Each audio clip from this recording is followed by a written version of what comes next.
Oh, hey. This is Gabriel Ryan here with Legend Comics, the 11th installment of my vlog series. What you're looking at right now is some beautiful oceanside Japan, and in fact, there's a little bit of a rainstorm going on. It's kind of coming down out there, and I'm safe, have a little shelter from the storm because I'm in this cute little gazebo.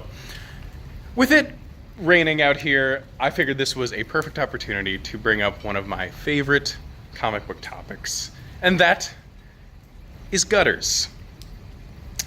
Get it? Because it's raining and gutters. Anyway, so what do gutters mean in the context of comic books?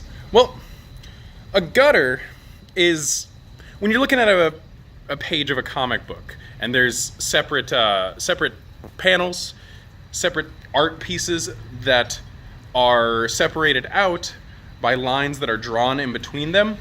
Those lines that separate the pieces of art, those are called gutters. Now, the reason for gutters is really simple. It's just to separate out those art pieces so that the story can flow better when you're reading it in a sequential manner.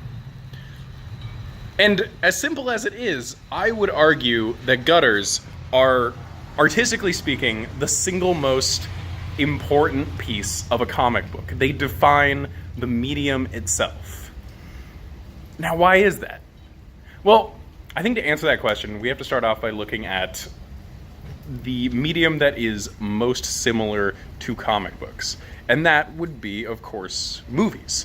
Movies are just hundreds of thousands of frames that are shown to you in rapid succession and that will create the illusion of movement.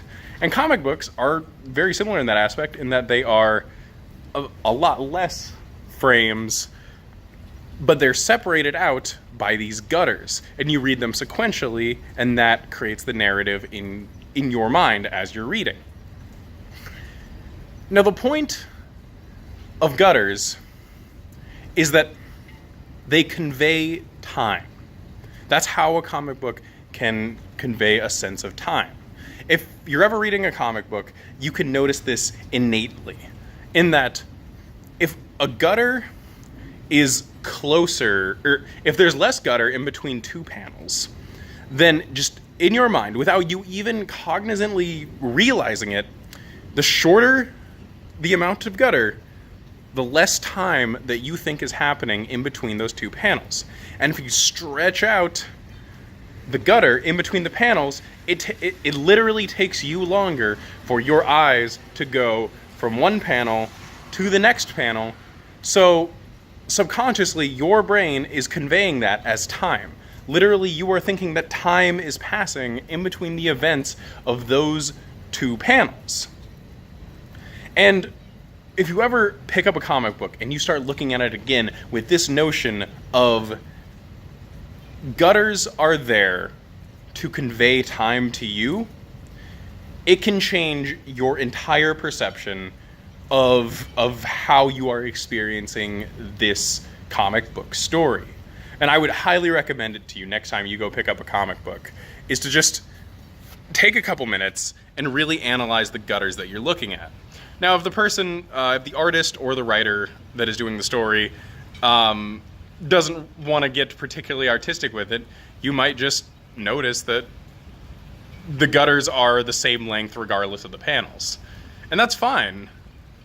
But to me, it really speaks volumes to how you can change just the format of your story to convey more artistic depth simply by just playing around with the spacing of the gutters. It's one of my favorite aspects of enjoying comics. Anyway, that's it for today. Get out there, be superheroes, save the day. This is Gabriel Ryan for Legend Comics, signing off.